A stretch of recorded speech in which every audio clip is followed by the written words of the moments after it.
Assalamualaikum, halo sahabat pembelajar. Perkenalkan nama saya Andi Dini Arianti dengan NIM 21010550017 dari kelas pendidikan Kimia A dengan mata kuliah Pendidikan Pancasila.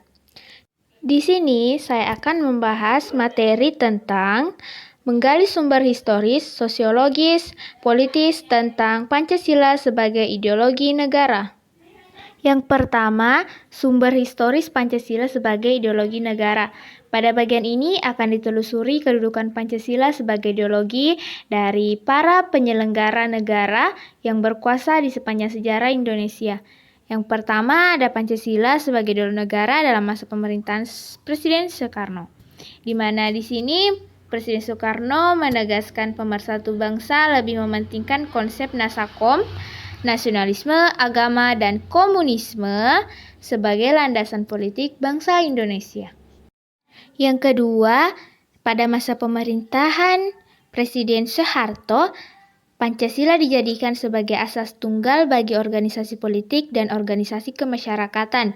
Akibat dari cara rezim dalam memasyarakatkan Pancasila memberi kesan bahwa tafsir ideologi Pancasila adalah produk rezim Orde Baru, di mana monotafsir ideologi yang berkuasa pada waktu itu.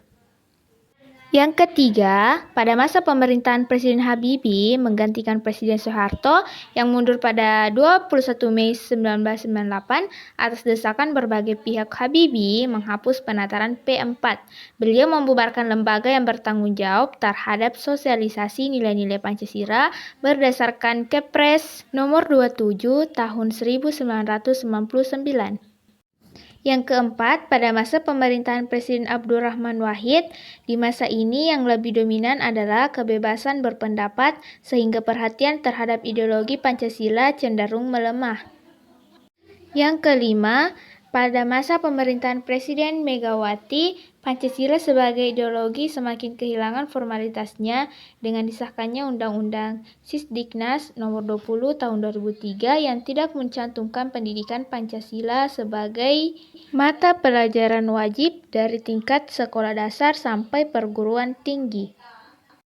Yang keenam, pada masa pemerintahan Presiden Susilo Bambang Yudhoyono yang berlangsung dalam 2 periode, dapat dikatakan juga tidak terlalu memperhatikan pentingnya Pancasila sebagai ideologi negara. Hal ini dapat dilihat dari belum adanya upaya untuk membentuk suatu lembaga yang berwenang untuk menjaga dan mengawal Pancasila sebagai dasar negara dan ideologi negara sebagaimana diamanahkan dalam Kepres nomor 27 tahun 1999. Nomor 2, sumber sosiologis Pancasila sebagai ideologi negara. Pada bagian ini akan dilihat Pancasila sebagai ideologi negara berakar dalam kehidupan masyarakat. Adapun unsur-unsur sosiologis yang membentuk Pancasila sebagai ideologi negara yaitu yang pertama, pada sila ketuhanan yang Maha Esa dapat ditemukan dalam kehidupan beragama masyarakat Indonesia dalam berbagai bentuk kepercayaan dan keyakinan terhadap adanya kekuatan gaib. Pada sila kedua, kemanusiaan yang adil dan beradab dapat ditemukan dalam hal saling menghargai dan menghormati hak-hak orang lain, tidak bersikap sewenang-wenang. Pada sila ketiga, persatuan Indonesia dapat ditemukan dalam bentuk solidaritas, rasa setia kawan, rasa cinta tanah air yang berwujud pada mencintai produk dalam negeri. Sila keempat, kerakyatan yang dipimpin oleh hikmat kebijaksanaan dalam permusyawaratan perwakilan dapat ditemukan dalam bentuk menghargai pendapat orang lain, semangat musyawarah dalam mengambil keputusan. Sila kelima, keadilan sosial bagi seluruh rakyat Indonesia tercermin dalam sikap suka menolong, menjalankan gaya hidup sederhana, tidak menyolok atau berlebihan.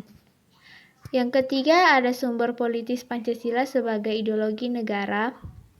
Unsur-unsur politis yang membentuk Pancasila sebagai ideologi negara meliputi pada sila pertama, sila ketuhanan yang Maha Esa diwujudkan dalam bentuk semangat toleransi antar umat beragama. Sila kedua, kemanusiaan yang adil dan beradab diwujudkan penghargaan terhadap pelaksanaan hak asasi manusia di Indonesia. Sila ketiga, sila persatuan Indonesia, diwujudkan dalam mendahulukan kepentingan bangsa dan negara daripada kepentingan kelompok atau golongan, termasuk partai. Sila keempat, kerakyatan yang dipimpin oleh hikmat kebijaksanaan dalam permusyawaratan perwakilan, diwujudkan dalam mendahulukan pengambilan keputusan berdasarkan musyawarah daripada voting. Dan sila yang terakhir, keadilan sosial bagi seluruh rakyat Indonesia, diwujudkan dalam bentuk tidak menyalahgunakan kekuasaan atau biasa disebut dengan abuse of power untuk memperkaya diri atau kelompok karena penyalahgunaan kekuasaan. Itulah yang menjadi faktor pemicu terjadinya korupsi.